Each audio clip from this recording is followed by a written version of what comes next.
In the early 2000s, we saw a shift in how the general public perceived electronics.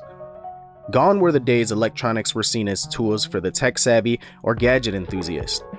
People could now get a portable electronic in a variety of shapes, sizes, and colors, leaving a huge market for not only effective, but fashionable electronics.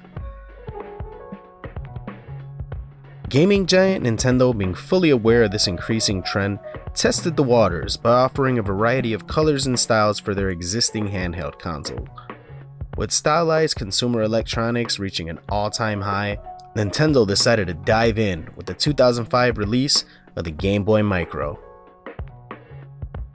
The Game Boy Micro was an even smaller iteration of the Game Boy Advance. With an ultra-small 2-inch backlit screen, the console was the tiniest version of Nintendo's Game Boy product line ever made. The Micro came in a variety of styles and colors, and keeping up with the trend of fashionable electronics, featured interchangeable faceplates, adding numerous options for colors and designs. The Game Boy Micro was capable of playing every Game Boy Advance title. The Micro was even capable of MP3 and video playback via the Play-Yan Micro accessory, an add-on that allowed users to store media files on an SD card and play it on your Game Boy Advance. As outstanding as the Game Boy Micro was, it wasn't without its flaws. In order to keep the unit size so small, Nintendo opted to remove the backwards compatibility featured in the Game Boy Advance and Advanced SP models, as well as the unit not being compatible with Game Boy Advance link cables, wireless adapters, e-readers, and GameCube GBA cable, giving consumers the impression that the Game Boy Micro was just a shelled-out, rehashed Game Boy Advance.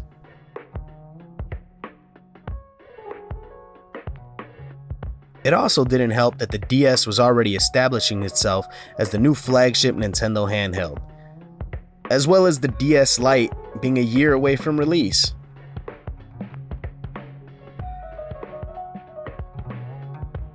Both of which were backwards compatible with Game Boy Advance titles.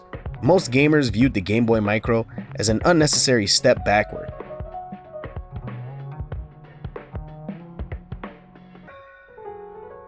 The Game Boy Micro had a lukewarm reception. Most people preferred to get a DS or just wait it out for the DS Lite. The console pretty much faded into obscurity, and due to its reduced price and appearance, pretty much became an odd form of jewelry for a particular subculture, resulting in units being misused and beat up, making a fully working Game Boy Micro slightly hard to come by. The Game Boy Micro has become somewhat of a collector's item, and is a greatly underappreciated Nintendo handheld, not to mention the last variation of Nintendo's Game Boy franchise.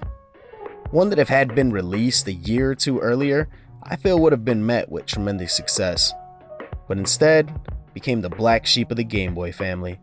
Until next time, this is Ness, signing out.